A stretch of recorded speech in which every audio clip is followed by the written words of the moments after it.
Hi, I'm Dexter Ingram, founder of N Network. Looking forward to being here. Yeah, domestic terrorism is what we call homegrown terrorism. It's when the call is coming from within the house. A lot of times we look at situations like 9/11 and we see this external threat. And maybe it might happen in the US, but it's planned overseas. These are called XOps, external operations that are planned by non-state actors for the most part, which are like terrorist organization and other extremist groups, violent extremist groups.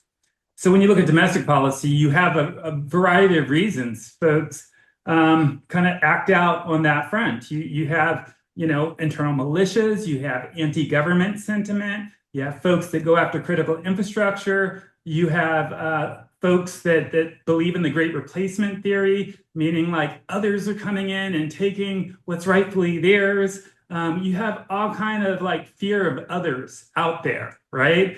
When we talk about another group, having any kind of rights, if you talk about diversity, equity, and inclusion, which was really, really huge in the last administration, and now they're trying to totally scrub it in this administration. The reality is you got to cast a wide net, but you always hire on merit. So because you're casting a wide net and looking for people from North Dakota and Miami and all over, you want to make sure you hire on merit.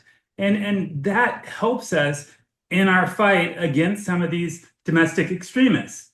Just recently I was in a meeting, and believe it or not, a State Department intern who grew up in Texas and was around certain gangs, transnational gangs and cartels to a certain extent, was able to like talk about their experiences. Mhm. And that was really informative. You have these policy experts and counterterrorism folks that have been doing this stuff for 10, 15, in my case, 20 something years. But that level of input's important. And that's because she kind of grew up with it. And she was saying it's not a socioeconomic thing because even rich kids are getting involved in that. So it was really, really fascinating. So what we do is we work with other partners in other countries, right, to see what's happening overseas because so much of what happens in America, we're seeing at some point a little later overseas. What used to be like hooligans in football matches, soccer matches in Europe, now they're turning into like political parties, and they're actually they're getting elected, and maybe they're in a certain way trying to be more acceptable. But you also have fringe groups of that kind of break off that are disavowed at some point, and they're also the ones that go out and perform violence. Within the US, we work with the FBI, we work with the Department of Homeland Security very, very closely, and we work with those equivalents in other countries. I think it's important that the intelligence community look at a lot of the indicators of violence or radicalization. We're seeing a lot of young people more than ever, I think, being radicalized and incited to commit acts of violence. Kids that are playing video games, kids that are online, kids that are being exposed to things that might seem harmless initially are kind of slowly being acclimated into a group. Maybe it starts off as a spicy meme, or maybe it's something that is kind of just a fun tease, and then it becomes more and more. We're seeing a lot of this in the manosphere when it comes to folks like Andrew Tate and others who kind of have this message of, hey, work out, hey, get your money right, hey, get your mind right. But then there's the misogynistic piece that kind of ties into it. Then it's alpha male, then it's kind of goes down the slippery slope of incels and men, doing things they never should. When we look at so many terrorist groups, whether they're jihadist groups or neo-Nazis and far-right groups, they have the same kind of manosphere mentality, you know? So I just say it's a slippery slope. And when you talk to the FBI, they're probably going to say things like, we don't watch certain groups as a whole, but we watch those individuals in those groups. And I think that's what they should be doing. Groups as a whole can have political parties, they can have all different kind of fractions and factions associated with them, but the individuals and their intent really matters. You have groups like Al Qaeda and ISIS that break off and have offspring and have offshoots, not offspring, offshoots. And you have the same thing happening with a lot of domestic groups. We just had a young man and young woman in Maryland arrested and sentenced for trying to blow up a substation here, with a machine gun. That's happening way too often. We have situations like Timothy McVeigh and the Oklahoma City bombing in April of 1995, where I think 168 people were killed. We have situations in Norway in 2011 where on the island of Utoya, you had 69 basically high school students that were killed by a neo-Nazi. These tragic events need to be thwarted. They need to be paid attention to, especially when we're looking at the young age of folks that want to carry out these events. We just had a young man stopped in Brazil. We had a young woman stopped in France. These are ages 12, 13, 14. So very, very, very young. I think once we start going down the slippery slope of really infringing upon some of our rights, our constitutional rights, that's dangerous. Is it easier to keep tabs on everybody? Is it easier to walk up to anybody at any point in time and frisk them and ask them for their ID? Yes, that's a lot easier. Is it how we do things in America? We're not supposed to. People have the right to say what they want. People have the right to film what they can see in public. People have the right to travel without being obstructed. Now, if there's probable cause, meaning you really do fit the description of something that just happened and, we have a real reason to stop you. I think, that's been debated at different times. I would say yes, as long as it's not abused, that's well within the legal limit. But look at what we've done in the past. We've had situations like Abu Ghraib, where you look at the prisons where we had American National Guard men and women watching these Muslim prisoners. They were humiliating them, making them eat pork, taking pictures of them naked, doing all kind of things that not only were un-American, but were almost kind of just fundamentally unethical and almost war crimes. Those are things that we have to train our elite people, our soldiers, our sailors, our airmen, our Justice Department, our Homeland Security officials, our diplomats to kind of beware, again, of that slippery slope. It's easy to kind of look at somebody as less than when they're different.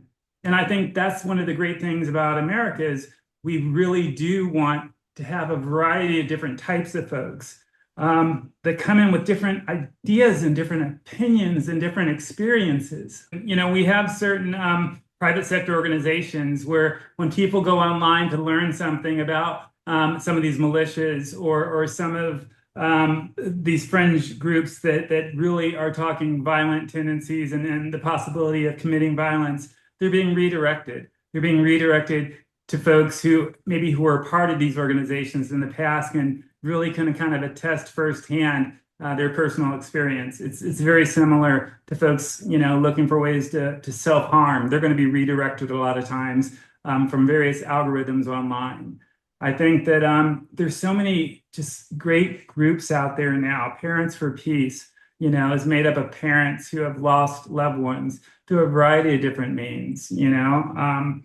I talked to a young lady who lost her brother in Oklahoma to a neighbor that they've been telling police for years was violent, threatening, and it finally took that tragic turn. I've talked to families whose sons were withdrawn and started kind of pulling away more and more. And then they would start to see certain symbols in their room that they learned later were kind of far right symbols, but they might not have known at the time. And then the young man moves away and he lives with people who have similar views. And while he kind of had somewhat of a core, he's hanging out with people that are pulling him in a direction he never expected. We see those things happen all the time. So Parents for Peace, Eradicate Hate, there's a million groups out there. One of the things that I love is seeing the formers, the ones who almost cross that line firsthand, get involved. I've seen that happen in, gosh, in Europe, in the UK, in Vienna, in Oslo. There are university centers now that are popping up, and networks of universities and mayors getting involved in this, and sharing best practices. So it's really powerful. And I'm afraid that where we are right now is kind of pulling back on some of those issues and priority, and some of those fundings, and some of those, just conversations are going to make us as a nation more vulnerable and make the world more dangerous. Parents want the best for their children. Everybody wants, I think, a better life than they had. We all make sacrifices. In my neighborhood, we take care of our neighbors. If somebody's sick, if somebody's elderly, we'll shovel their walkway or mow their yard or do whatever we can, bring them food. And it's not always like that. Sometimes we get so caught up in our lives, especially post-COVID, where everybody's really focused online. But those connections, those human connections matter. And the more conversations you have, even with folks you disagree with, as long as you can be respectful and they can be respectful, you'll find more common ground than not. When you have something like technology, there's so many goods that come out of that. I mean, like being able to do things with your cell phone, communicate, share information, really, really valuable. But information can be shared that radicalizes people as well, right? I think that what we're seeing now, ideally, are networks of people talking and sharing information. And when you're doing that, it's easier for us to find you, right? If you're talking to others, if you're watching certain kind of chats and channels and engaged in those conversations, if you're playing certain video games and you're using racial slurs all the time, certain private companies are coming up with ways where they can kind of detect shifts that in language that's really start going down a slippery slope, like I said earlier. So just be vigilant if you're a parent or a big sibling. Understand what your little brother or little sister, your sons, your nephews, your daughters are watching. Don't assume that they're not connected and actually chatting with somebody. Be involved in that.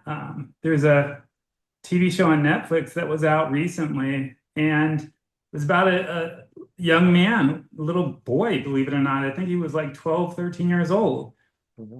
And he killed a little girl in his class. And it was basically, he was radicalized online. He was saying things like, there's the 80-20 rule, 80% of the women want the top 20% guy, which, when you hear something like that initially, you're like, okay, that might make some kind of sense. But then it goes down that pathway of villainizing women. And then it's basically, life's not fair. I'm a victim. Well, now I'm not a victim because I'm going to show them, that kind of language, that kind of talk. That's where you need men, fathers, and others out there. At one point, I'm going to write a book on this topic because it's almost like an epidemic to a certain extent, especially post-COVID. So I can talk about this for days, but yeah, it's important that we do monitor what is happening, what our kids are doing, and raise them with guidance and things that take them outside and get them fishing and bike riding and these kind of things. Let's keep discussing these issues. These are important issues. They're sometimes hard to wrap our heads around, but it doesn't mean we can't try. We don't have to be perfect. We're never going to have all the answers, but we're going to keep moving forward.